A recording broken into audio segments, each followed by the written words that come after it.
He's a graduate from University of California and comes from sports family background, and he is also in the international sports, volleyball beach volleyball and other indoor volleyball tournaments. He won a couple of awards. He won international tournament too. Then one evening, as Maharaj says, his friend, childhood friend, and also Hare Krishna devotee came one evening, and they discussed about material happiness and spiritual happiness. So Maharaj was, so that time his name was Dane Holzman. So he was thinking his friend is in serious trouble because he was a thoroughly devotee and he shaved his hair, and so he thought he would convince his friend about bringing back to material life. So he argued for a couple of hours. Then at the end, Maharaj was convinced that spiritual life has a value in it. So he saw the point that there is a value in spiritual life. So on that night he got Bhagavad Gita. Okay. So on that evening he got Bhagavad Gita. So he read Bhagavad Gita whole night. Then next day morning he became vegetarian and he decided to dedicate his life to Krishna. And a few months later he moved to temple. Then he got initiation from few days. So he moved to temple and he met Srila Prabhupada and he got initiation from him. Then he's been serving ISKCON and Krishna since then. He became temple president of Portland, and he started Bhakta training program where any new persons come to temple. So he developed a system of systematically training them for a couple of months, and then they're ready to live in temple and accept devotion service and so on. So that program is standard throughout ISKCON, and he wrote a big book called Passionate Souls. Everything in detail, what to do from morning to evening, and what not to do, and prohibitions and everything. Then he moved to Europe, where he also became in charge of ISKCON Europe in so many countries. Started many preaching centers and preached in Israel for a couple of years. He started centers there. And he is a prolific author. He wrote more than 20-25 books, 53 books. So he is also working on Garga Samhita. How many finished books? 17? Yes. 17 volumes finished, and another additional 13 books are yet to come. He wrote many books, and he also researched on the Vedic cosmology project for the Temple of Vedic Planetarium. So he authored 5 books on Vedic cosmology. Puranic cosmology, Vedic cosmology, Bhugala Tattva, Surya Siddhanta, there's one more. So we are fortunate to have. I request everyone to give your full attention to Maharaj.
Shri Chaitanya Manobhishtam Stapitam Yena Bhutale Swayam Rupa Kadamayam Tadati Swatantika Pandeyam Shri Guru Shri Dita Parakamanam Shri Gurun Vaishnavam Shri Rupam Sagajatam Sagana Raghunatam Tam Tam Sajiva Sadvaitam Savadurvata Pujana Sahitam Krishna Chaitanya Devam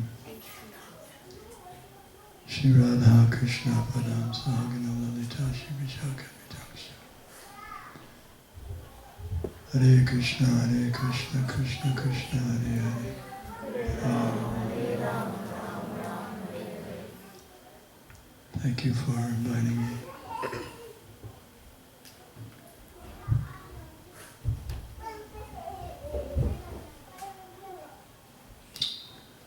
We're going to be contrasting material pleasure and spiritual pleasure.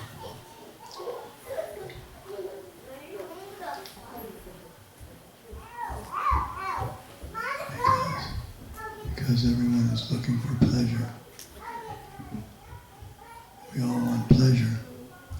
Not only humans want pleasure, animals want pleasure. Plants want pleasure, insects want pleasure. Everyone wants pleasure. That should tell us something about the nature of a living being. We can't say that inanimate objects want pleasure because they have no volition, they have no desires. They cannot experience pleasure. So, in order to experience pleasure, there has to be a conscious being. Because something that has no consciousness can't have pleasure. Who's going to experience pleasure? It's like what we say.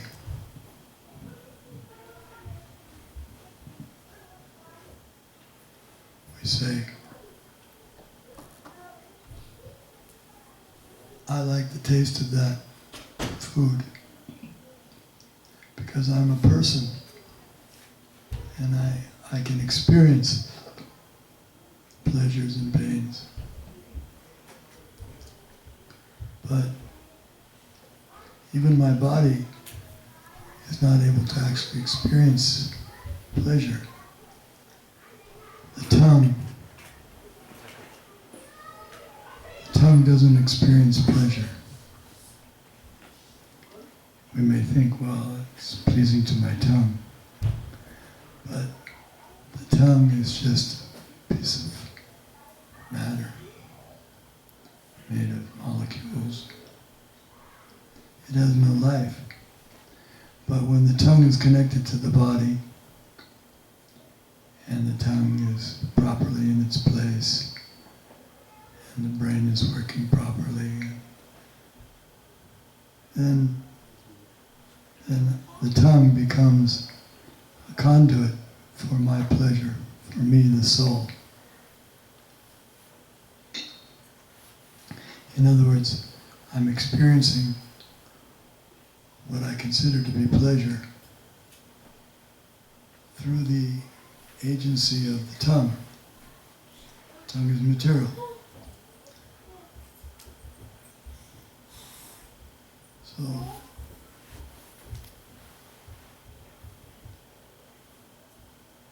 the problem is with the material pleasure is that it's temporary.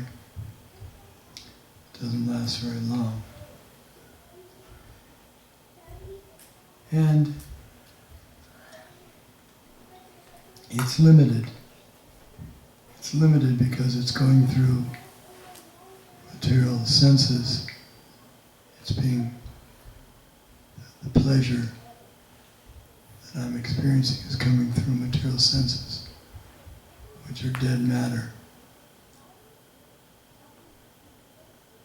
Whereas spiritual pleasure, we were talking about, who is the experiencer? Is my Are my senses the experiencer? No. I'm the experiencer, the person. For example, when a dead body is given some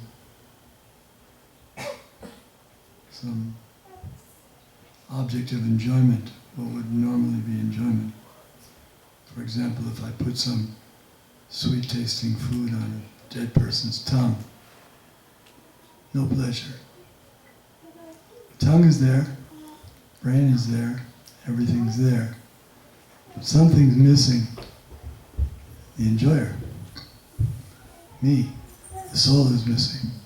So when the soul is missing, the body doesn't experience anything. So it requires a living soul, Atma, to feel pleasure.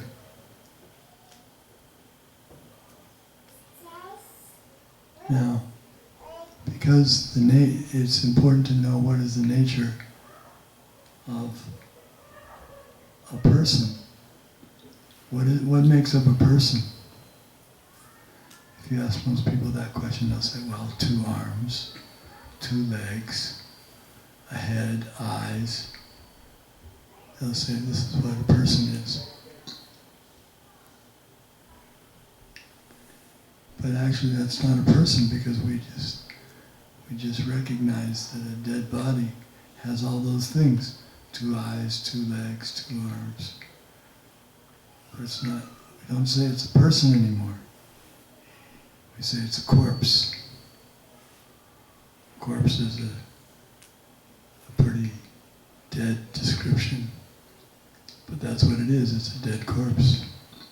So this body, although it's moving very nicely, when there's a soul inside, a driver, when that driver is not inside anymore, that soul leaves the body. The body has no feelings, no experience whatsoever. So we're using the body to experience matter. Like we put some taste on the tongue. That's matter. It's made of material elements, earth, water, fire, air, and ether. So material pleasure means I take matter and I put it in contact with my senses, and then I get some sensations, pleasure sensation. We can already see there's some problems with that, because spirit, I'm made of spirit. I'm not made of matter. Amaya vangso jivaloke jivabhuta sanatana. Manakshashchan indriyani prakriti stani karshati. Krishna says that the living entities are my eternal fragmental parts and parcels. That means Krishna is the Supreme Spirit. He's all spirit. This is confirmed by Lord Brahma. Ishvara Parama Krishna Satchidananda Vigraha Anadiradi Govinda Sarvakarnakara. Krishna is the Supreme Spirit, spiritual being. His form is made of Satchit Ananda, eternity, knowledge, and bliss. We are his tiny parts and parcels. He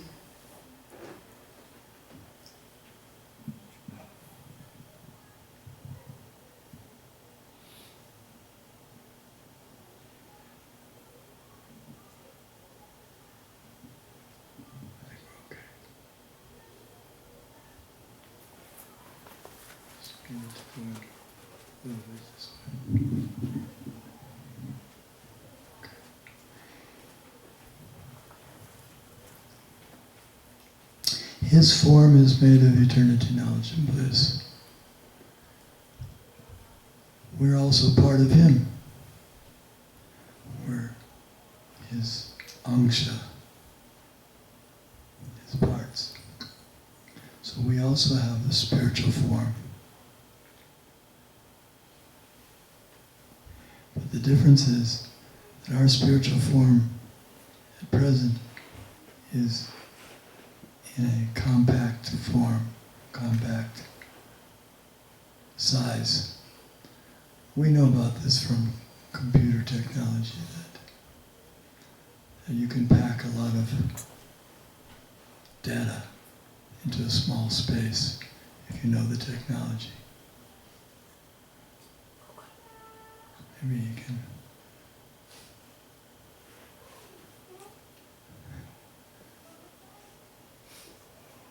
I know him from last night. I'm familiar with this boy.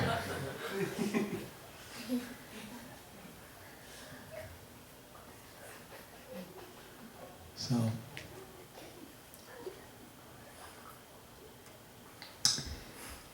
the soul, according to the Shastras, is very small in its present state. Keshagra Shatabhagasya Shatada Kalpitasyata. If you take the tiniest part of the hair and divide it into 100 parts, and then you take one of those parts and divide it into 100 parts, that small part, 1/10,000th tip of a hair, is the size of the soul.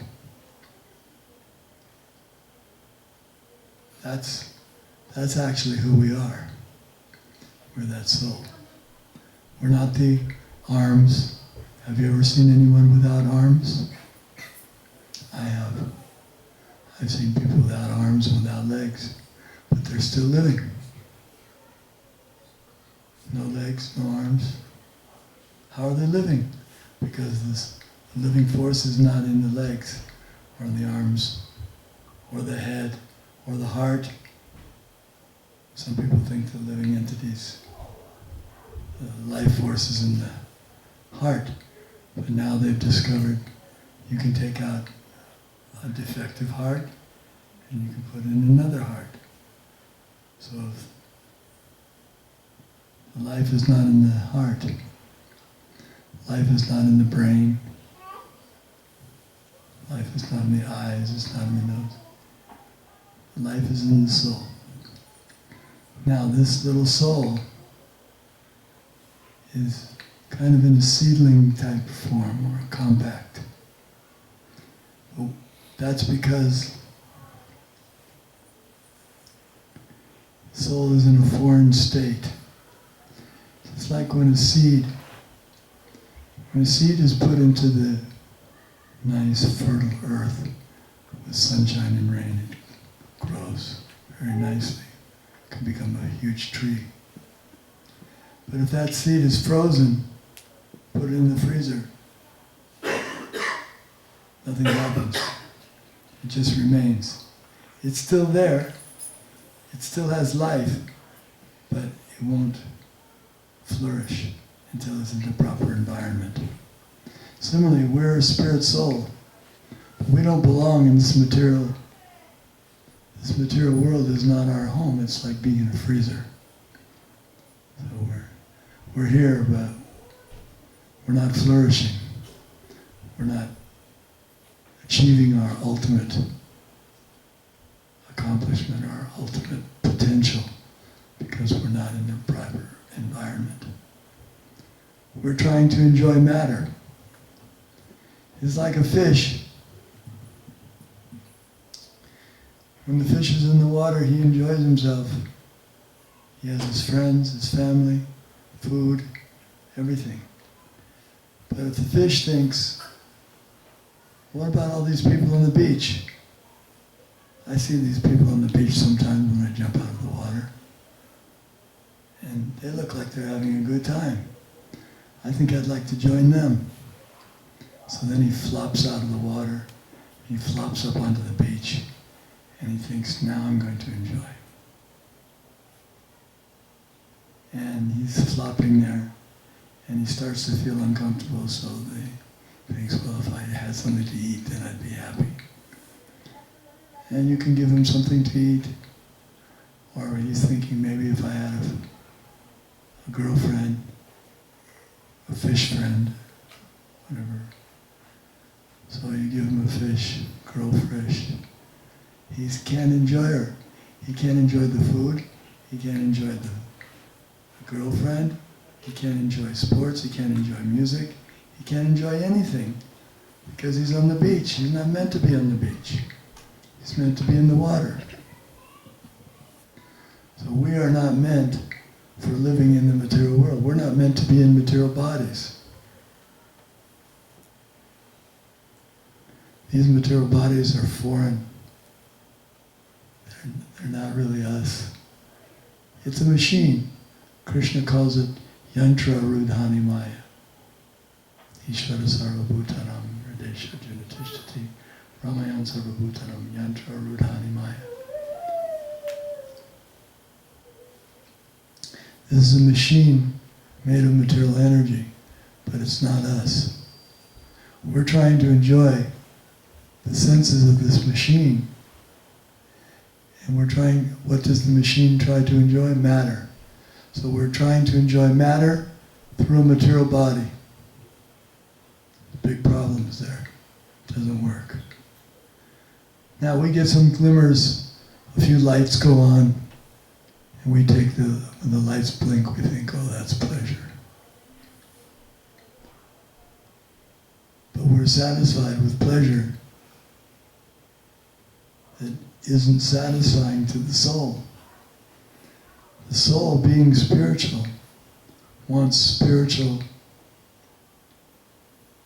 opportunities, spiritual contact. How does it get spiritual contact? Well, in the spiritual world, everyone is enjoying with Krishna and Krishna's associates and Krishna's abode. Everything's spiritual there. Everything's eternal. Everything's full of bliss and full of knowledge. They're happy. But we're in the material world. And what are we doing? We're trying to imitate the activities of the spiritual world with these clunky material bodies. And we're trying to enjoy imitation sense objects. I say imitation sense objects because they seem like they'll bring pleasure, but they don't. I studied some economics, and they have an economic law called the law of diminishing marginal returns.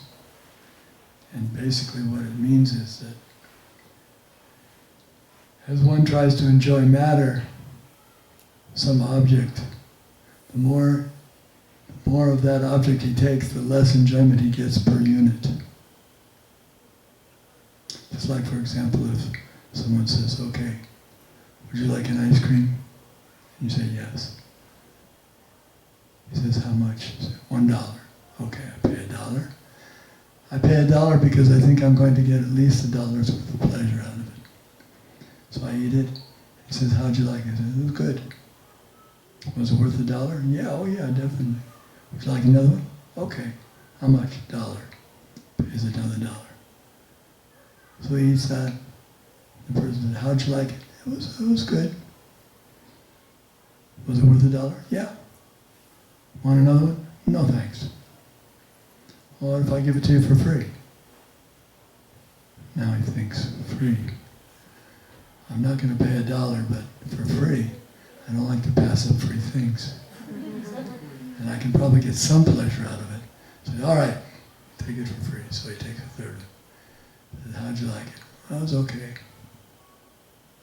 I got some pleasure out of it. Now he says, how'd you like one more? No, I've had 3, that's enough. You won't pay $1. You won't even take it for free. But the person says, I'll give you $20 if you take the 4th one. Now I'm stuck again. Because I know I'm not going to get any pleasure from this 4th ice cream, but with $20 I can get some pleasure later. So I take a little suffering, and at 5, 6, it just keeps getting worse. It gets more painful. It actually becomes painful. The thing that originally started off enjoyable becomes horrible. That's material pleasure. The more we try to enjoy it, the more it gets horrible. Why? It's a very detailed process, but part of it is because matter is not our object of enjoyment. We're spirit. The spirit enjoys spiritual things. So you're giving me material things, and I'm supposed to get pleasure from it. Something like, this material world is considered a reflection of the spiritual world. Because the spiritual world is the reality. And then, just like if you're on the lake, we passed Lake, what was it, Zarinsky? It was a clear lake. And on the lake there was, on the side of the lake there were trees. And some of the trees may have had fruits in them. So if you look into the lake, you see, oh, there's a tree with fruit. And you think, I'll enjoy the fruit. But you can't get that fruit, it's just a reflection, it's not the reality. You have to go to the real tree. But the reflection looks exactly the same. So if someone thinks, I'll enjoy matter, he's trying to enjoy the reflection of the spiritual world. And it doesn't work. You can't get any pleasure from a reflected apple in a body of water on the lake. So, we want pleasure. We want spiritual pleasure. But because we're in ignorance, we're foolish, we're trying to find the pleasure in matter. Just like, for example, Krishna is all attractive. Krishna means all attractive. He's the most attractive person. He's attractive to everyone, to everything, in their natural, pure state. But we're thinking, without Krishna, I'll find beautiful. I'll find something beautiful to enjoy. And we're trying to enjoy the reflections of the spiritual world. But we're not satisfied. The soul is not satisfied. And the soul is who we are. So we have to please the soul, not the senses. Spiritual life, Krishna consciousness, means to go back to our original nature, which is spiritual, and to enjoy spiritual things. Spiritual things means in relationship with Krishna. Krishna is the Supreme Spirit, and anything that's in relationship with Him is spiritual. His name, His form, His pastimes, the food that He eats, prasadam, His temple, His words, everything in relationship with Him is spiritual. That's what will give us pleasure, spiritual things. And those things, they're spiritual, but they seem similar. It's like ordinary food if we eat ordinary vegetables and grains. That's food and we get some taste.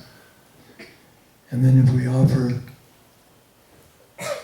the food, the vegetables and the grains, and we offer them to Krishna with love and devotion, then they become spiritualized because of the touch of Krishna. Then when we eat that food, it produces a completely different experience. It becomes a spiritual experience instead of material. Material experience is very temporary. And the amount of pleasure that we can experience from material things is limited. But spiritual pleasure is unlimited, and it's eternal. We're not familiar with eternal things. We're accustomed to think in terms of temporary things, relative past, present, and future. But the spiritual world acts on the eternal platform. There's no end. Lord Chaitanya says, Anandam Buddhivardhanam. Anandam Buddhivardhanam means spiritual pleasure is unlimited and it increases. It's unlimited and it increases unlimitedly. Now that's the type of pleasure that I really would like. It doesn't diminish. It gets better and better and better. And the proof is, one proof is just chanting. Someone just starts chanting Hare Krishna, and then they chant. Sometimes they chant every day, and they may go on chanting for years. So, according to material calculations, the chanting should get boring. As we discussed before, the ice cream gets worse as you take more. So the chanting should get really worse because we chant so much. So we should become very disgusted with chanting. But we find that people that are chanting, they don't become disgusted with it, but rather they become enchanted with it. The chanting is enchanting. They enjoy it. And it gets better. That's because it's spiritual. Krishna consciousness is activity enacted on the spiritual platform. And the pleasure is eternal. Even in this world, even though we're living in the material world and we're inside a material body, because of the process that was given by Lord Krishna, Bhaktyamam Abhijanati,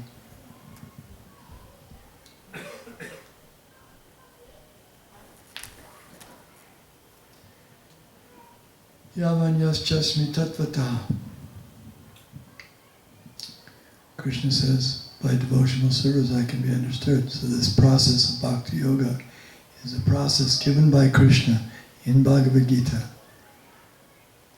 so that one can experience spiritual pleasure in this material world, even in this body, and prepare oneself to go back to the spiritual world with Krishna. That's the purpose of life. The problem is that most people don't know what the purpose of life is. They think life is meant for enjoying my senses. That's just like the animals and the insects. As soon as they come out, they're thinking, where's something to eat? Where's defense? Where's a female? And where can I sleep? Eating, sleeping, mating, defending. Those are the activities of the lower animals.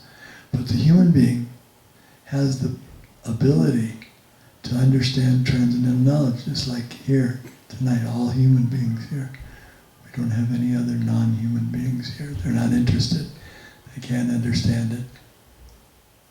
Not just because it's in English, even if it was in their own language. Even if I could speak spider language, spiders wouldn't be interested because it's not their, they don't have the intelligence to understand spiritual matters. But they're very good at eating, sleeping, mating, and defending. All the species are very good at that. But the humans are the only ones that are good at understanding transcendental subject matter. So the human purpose of life is described in the beginning of the Vedanta Sutra, Atato Parama Jigyasa. Now that you've reached the human form of life, it's time to inquire into the absolute truth. It's time to inquire into the spirit.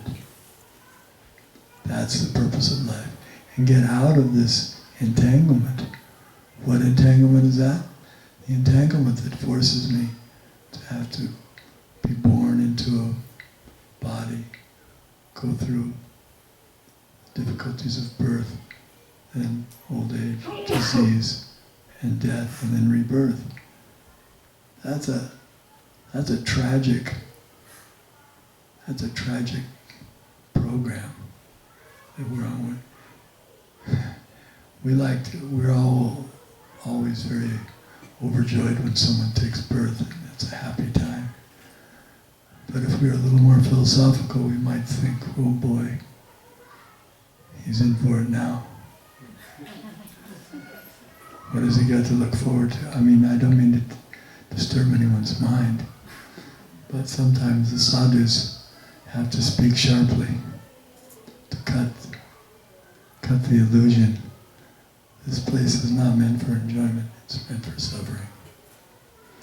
And what's the proof? The proof is, how does it end? It's like if you go see a movie, and the first part of the movie, everyone's dancing and playing and having a wonderful time, the sun is shining.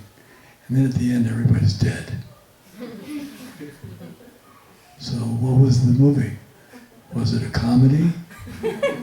No, it was a tragedy because everyone ended up dead. It started off nice, and then everyone started dying, and finally they were all dead. So it's a tragedy. So, if we're living life to enjoy it, we'll be in for a tragic awakening. But if we're living life for service, for bhakti yoga, for pleasing Krishna, then there's no tragedy. Ayur harati vai pungsam adyanastam chiyanaso tasyaite yatchina nita uttama shlokavarta. The sun rises and sets, and every day it diminishes the lifetime of everyone who's trying to enjoy this material world. But it doesn't affect one who's engaged in devotional service, because he's released from the sufferings. How is he released? Because janma karma chame divyam evam yoveti tatvata chakvadeham punar janma naiti mameti sorjana. One who knows Krishna, one who becomes Krishna conscious, he doesn't have to take birth again in the material world. He goes back to the spiritual world. The soul doesn't die when the body dies. Anyamane, Ajonicham Shashvatoyam Purana, Anyane, Anyate, Anyamane Sharire. The soul doesn't die when the body dies, or when the body is no longer habitable. So, now, someone may say, well, how do I know that? Do I have to just accept that on faith? No, you don't have to accept it on faith. You can accept it on pure scientific principles. That makes sense? I'll explain how you can do that.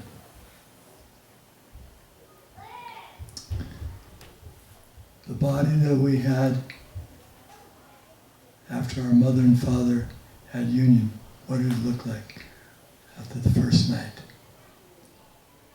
Who knows what it looked like? A little pea, a little round, that's all. And it had its molecules, and it had its atoms, and it had its cells, whatever it has. Matter, that's what the body's made of. And then, every moment, the cells are dying, new cells are being born. Body's changing. Do you agree? Is that scientific? Every second. If you don't agree, then I don't know how you can say that, because everything ages. Even buildings age. We may not perceive it with our eyes, we may not be able to perceive how it's changing. But even a big building is changing. It's aging. Even the mountains are aging. Even the sun has its destined time to exist. So time is the invisible energy of the Supreme Lord that affects everything in the material world. It destroys everything. So that little body I had when I was first conceived, the cells, the molecules are completely different now. In fact, they're changing all the time. So that body's gone. All the molecules of that body are dispersed. but I'm still living. So if I was made up of that body, I shouldn't exist. Because the cells, the molecules that made up that little body are completely dispersed. They're somewhere else. They're somewhere in nature. It's difficult to find out where they are. Even when we get older, we eat food, the body changes. Every second the body is changing. And some parts of the body are being discarded, some new parts are coming in. But yet I'm still living. How is it possible that I can live when I have a completely different body? That means I must not be the body, any of these bodies. I must not be anything that was in this body, because whatever was in this body materially is now gone. But I'm still living. So what is it? What is it that's living? It's the spirit soul. The spirit soul is living, and he's not this body. He's in the body. And he's trying to enjoy the body, but he's frustrated. That's why everybody's frustrated in the material world. Nobody's happy. Even Elizabeth Taylor, she was a very famous, beautiful woman, very wealthy. But in her old age, she was very unhappy because she lost her beauty, she lost her fame, she couldn't do the things she wanted to do.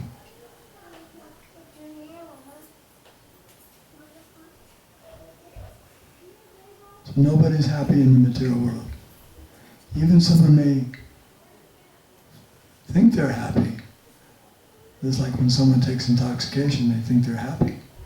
They may be driving down the wrong side of the street, happily going along. I'm driving, there's no traffic today, it's great. And then he finds that there is some traffic coming the other way, and he suffers. So ignorance means suffering. And when we're ignorant, we think we're this body, we think we can enjoy matter. We don't enjoy, we suffer. But real pleasure, Ramante Yogino Nante Atmananda Chinatmani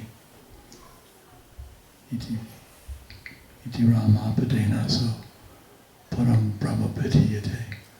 Real pleasure is coming from Krishna, spiritual pleasure. That's what the yogis are interested in. So Krishna is telling us to become a yogi. Your business in this world, yogi, what does yogi mean? It means connected with Krishna. That's what it means. There's different types of yogis. There's hatha yogis and jnana yogis and karma yogis, ashtanga yogis, and there's bhakti yogis. So Krishna recommends the highest form of yoga. Yogi nama sarvesham Markatena antaradana shradhavam bhajate yomam samayuktutamamata. He recommends bhakti yoga. Those who worship me in love and devotion, they're the highest yogi. So that's the process of spiritual pleasure. The pleasure begins now. As soon as we begin devotional service, the pleasure begins. And as we advance, the pleasure expands more and more. And if one becomes really adept in yoga, then he achieves the highest perfection of samadhi and ananda, blissful life of perfect knowledge, eternally in the spiritual world. So I've given a little outline, a little comparison between matter and spirit, just to give an introduction or further definition. Now, if there's any questions or discussion, we can discuss.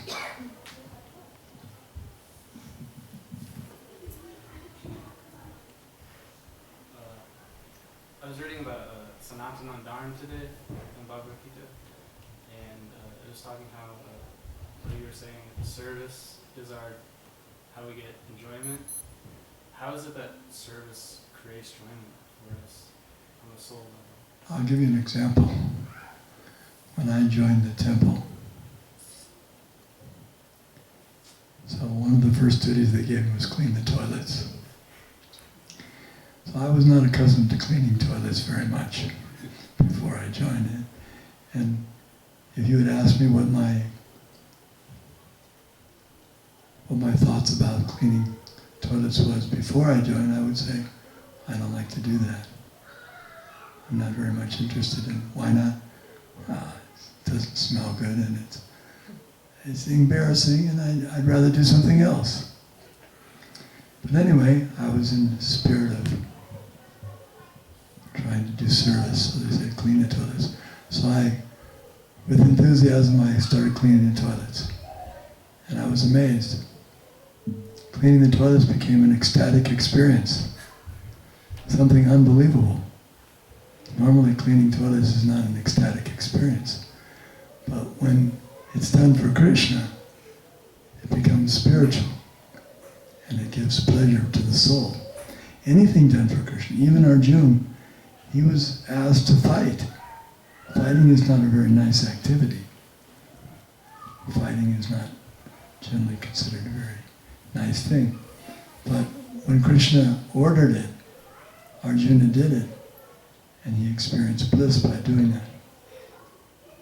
So in other words, the element that makes service blissful is who you're serving. If you serve Krishna, it becomes blissful.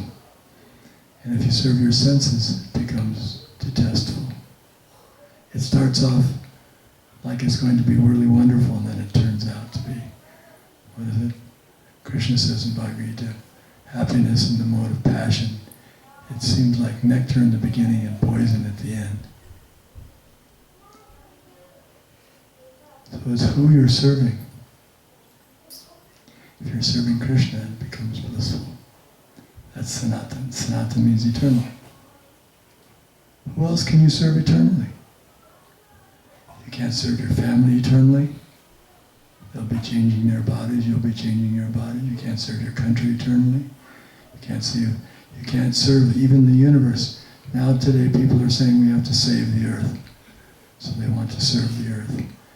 But they won't be around to serve the earth in a few years. And the earth won't be around to be served sometime later. Because it's all temporary. The material world is temporary. Bhuta praliyate. It's always changing. But Krishna doesn't change.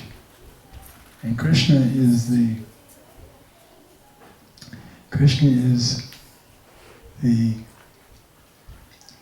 person by whom when one serves Krishna, all the pleasure comes. Because Krishna is Rama. He's a reservoir of pleasure. When you serve Krishna, when you associate with Krishna, you get pleasure. And it doesn't decrease. It doesn't. And it's spiritual pleasure. It's a higher quality of pleasure. So sometimes people say, I'm happy. Of course, they're not thinking very far in advance. They're just thinking for today. You're happy today. What happens when you get old?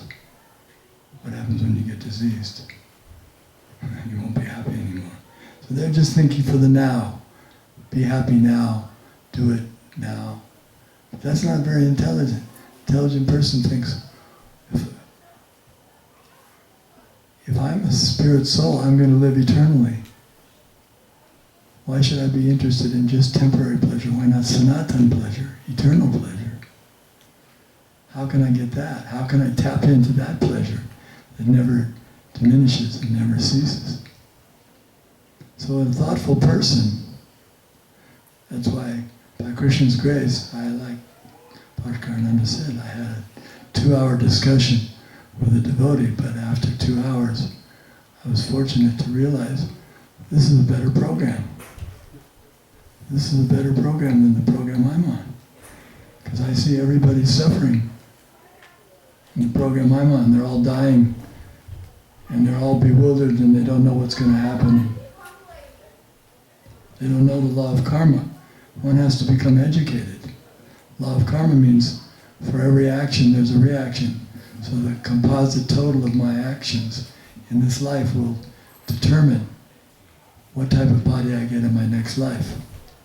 It's like they have these robotic machines now. You're sitting, you're adjusting the controls, and it's making some kind of a molding. It's carving out something. You're just moving here, but it's carving out some statue. So certainly we're carving out our next body by our activities and our consciousness. And we should be, our desire should be to get free from the cycle of birth and death.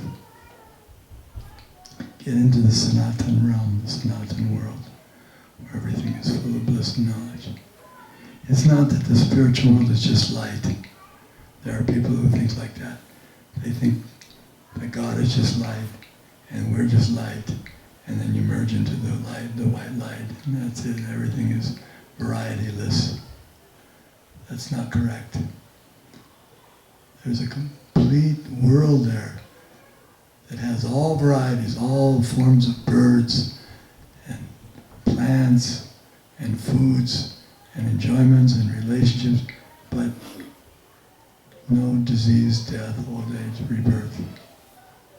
So in other words, all the anomalies are removed. As you would expect, if you were God, would you, and you had complete control and complete power, would you live in a place where you had to get old and die? Why would you do that?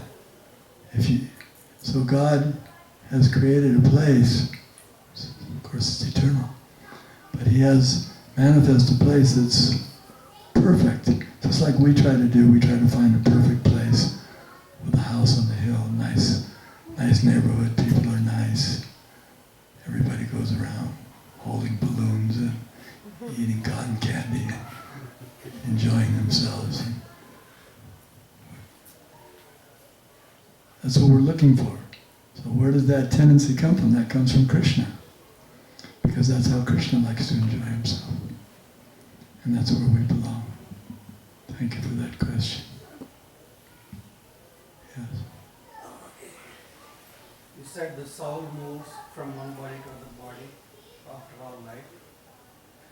So how the new soul knows to change, to join more in terms of this, like chanting or doing social work or something?